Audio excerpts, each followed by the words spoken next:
Senhoras e senhores, vamos falar do domínio inglês na Europa nessa temporada. Se você não sabe, na Champions já tivemos a confirmação da final inglesa entre Manchester City e Chelsea, e na Euroleague poderíamos ter tido um Manchester United e Arsenal. O Arsenal acabou caindo na semifinal para o Villarreal, que vai fazer a final com o United, mas passou muito perto, né? O Villarreal perdeu fora por 2-1, precisava de 1-0, não conseguiu fazer no Emirates Stadium, mas no geral os times ingleses foram muito bem nas competições europeias. A gente tem a tabela da Premier League passada, né, para a gente esmiuçar um pouquinho em detalhes esses clubes, né, que conseguiram as vagas. O Liverpool foi o último campeão da Premier, 18 pontos à frente do Manchester City, segundo colocado, para fechar a classificação para a Champions, United e Chelsea, e em quinto e sexto que vão para a Euro, Leicester City e Tottenham. Aí você deve estar se perguntando, e o Arsenal? O Arsenal conseguiu a vaga na Euro vencendo a FA Cup da última temporada. No geral, esses times foram bem.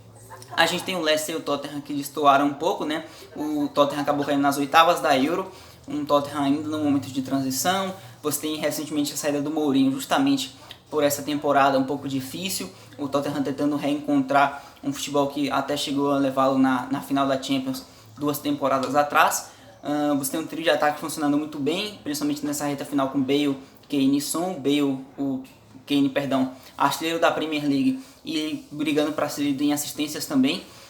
Um José Mourinho que cai, mas um Tottenham que vinha fazendo uma temporada irregular, porém com um ataque muito eficiente.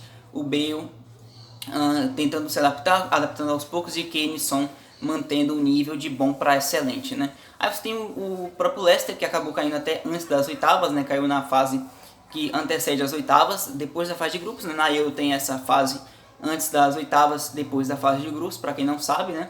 O Leicester acaba caindo para o Slavia Praga, uma decepção, né? O Leicester empata fora de casa por 0-0 e acaba perdendo a vaga dentro de casa por 2-0, mas um Leicester que, apesar de dependente ainda do VAR, faz boas temporadas de Premier League nas últimas temporadas, né? Um Leicester que, depois daquele título de Premier, o objetivo sempre foi estar sempre ali presente entre os 10 da Premier League, e esse objetivo foi alcançado, né?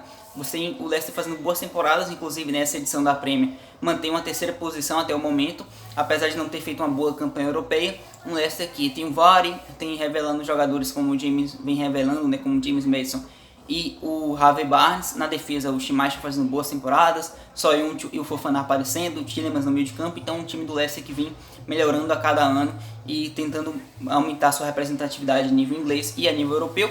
Mas os principais para a gente falar, sem dúvida, o Arsenal chegando à semifinal da Euro, mas uma temporada irregular, uma temporada difícil, almejando ali oitava, nona posição, ficando de fora da briga até pela Euro até o momento. Uma temporada de início do Mikel Arteta como treinador, o Arsenal buscando opções ainda, tentando voltar a ser aquele time que já foi na década retrasada, tentando ter aquele mesmo nível de representatividade, de importância no cenário europeu no mínimo, mas ainda não conseguindo. Perdeu a oportunidade de chegar a uma final de Euroleague, e no geral você tem ali o Liverpool também, que apesar de ser campeão, uma temporada muito difícil do Klopp, com muitas lesões, um Van Dijk que desde o início praticamente está fora, um Liverpool que chegou a jogar em alguns momentos sem zagueiros no seu time principal, tendo que improvisar volantes como o Henderson, o Fabinho, muita dificuldade para o Klopp, por tempo se perdeu o Alisson.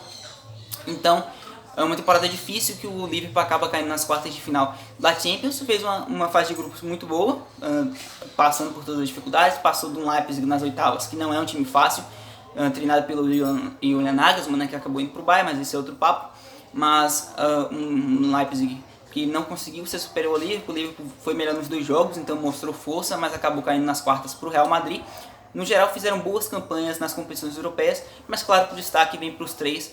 O United, né, finalista da Euroleague, que fez uma boa campanha de Champions na medida do possível, acaba caindo na fase de grupos, mas era o grupo da morte, fica em terceiro no grupo com PSG e Leipzig, e na última rodada ainda tinha chance de classificação, então foi no detalhe, né? O United acaba caindo e ficou de fora da Champions, mas se caiu para a Euro com a terceira colocação, foi até a final, fez o que tinha que fazer, e tem aí favoritismo para enfrentar o Villarreal na final, o Villarreal do Unai Emery, né, que tem toda uma história na Euro, 3 Euroleagues conquistadas, 5 finais disputadas, mas o United que vem como favorito, até pelo desempenho individual, que na temporada agrada demais, do Cavani, do Pogba recuperando seu futebol, e principalmente do Bruno Fernandes, que é o dono do time, a grande estrela desse United, que desde que chegou ele assumiu esse papel, um time que na mão do Solskjaer tem uma temporada muito interessante, uma Euroleague chegando na final, né, depois de ter caído num grupo difícil na Champions, e um segundo lugar na Premier League, que representa muito para o United,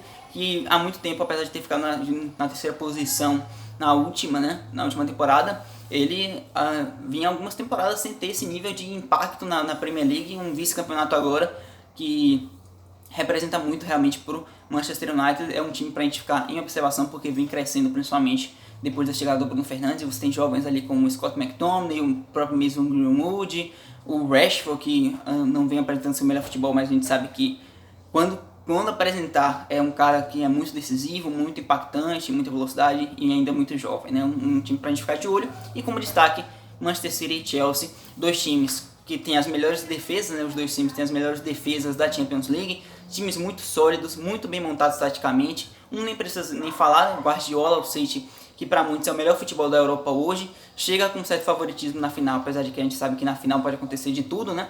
Na final da Champions ele chega com favoritismo, um time absurdo que se movimenta de uma maneira sensacional, chega a fazer em momentos assim um 2-4-4, digamos assim, ali pressionando a saída do adversário, né? Os alas sendo muito participativos no meio, no máximo fica ali um Walker, um City que se movimenta demais, um Walker fica ali na defesa, o Cancelo tendo muita liberdade, ou quando joga o Zinchenko pela esquerda, time que pressiona muito bem a saída, talvez seja o time que melhor faz isso num momento em que o futebol tem sido bastante pressão e saída de pressão, uma nova revolução que eu já venho falando há algum tempo do como isso tem se tornado importante e vai ser ainda mais para o futebol, você conseguir sair da pressão do seu adversário e você conseguir colocar pressão no seu adversário no momento que ele está com a bola no campo de defesa dele, e o City faz isso hoje como ninguém. Então é um mérito absurdo do Guardiola, um time que ataca muito forte e volta com muita eficácia também no mesmo nível de eficiência da sua qualidade ofensiva. É um time realmente que tem o melhor futebol hoje da Europa, e acompanhado de um Chelsea na final de Champions, que vem de uma temporada muito interessante na Premier League, ali disputando também a vaga na Champions. Um Tuchel que depois que chegou, ele chega no meio da temporada, senão o Chelsea poderia, quem sabe, ter alçado voos ainda maiores na Premier League. Um Tuchel que ajeita o problema defensivo desde que chega, ele chega em janeiro. Um Lampard que tinha um time que atacava bem, que fazia bastante gols, mas que na questão defensiva ficava devendo, e o Tuchel chega, resolve isso. Desde a chegada do Tuchel, o Chelsea só tomou mais do que 2 gols em uma partida, em uma delas, no qual o Thiago Silva foi expulso, então acaba impactando muito, né, no setor defensivo, que é um time muito sólido. Um 3-4-2-1 que o Tuchel aplica, que é sensacional, ataca com muita eficiência, que acaba sendo um pouco mais reativo, mas quando tem essa oportunidade, aproveita os espaços de uma maneira fatal. Tem um contra-ataque muito forte ali com o Mount, o Pulisic, o próprio Werner é um cara de muita velocidade, e a defesa melhor ainda, né? Um 3-4-2-1 que se defende com 7, os alas protegendo bastante os espaços nas laterais, o Tio fazendo grande temporada, você tem o Azpilicueta funcionando muito bem por ali, uma defesa que se encontrou com o Thiago Silva, que vem sendo um líder ali para os dois zagueiros, que tem aumentado, até potencializado o futebol deles, do Rudiger e do Christensen. Um Chelsea que depois da chegada do Tuchel é muito sólido, tanto ofensivamente quanto defensivamente, e apresenta também um futebol muito interessante de ser visto. No mais, a gente percebe, né, que pelas campanhas e pelo futebol apresentado, você tem dois grandes times como o City e o próprio Chelsea, e também ali o United alçando voos maiores, melhorando a cada temporada, os times ingleses sendo realmente muito impactantes no futebol europeu atualmente, e isso é uma tônica que realmente vai acontecer por muito tempo, já que a Premier League é a liga mais forte do mundo. Bom, vou ficando por aqui, agradeço a você que assistiu. Se você não é inscrito no canal ainda, se inscreve. Se você está assistindo pelo Instagram, segue o perfil, talvez esse vídeo vá para lá, tenho quase certeza.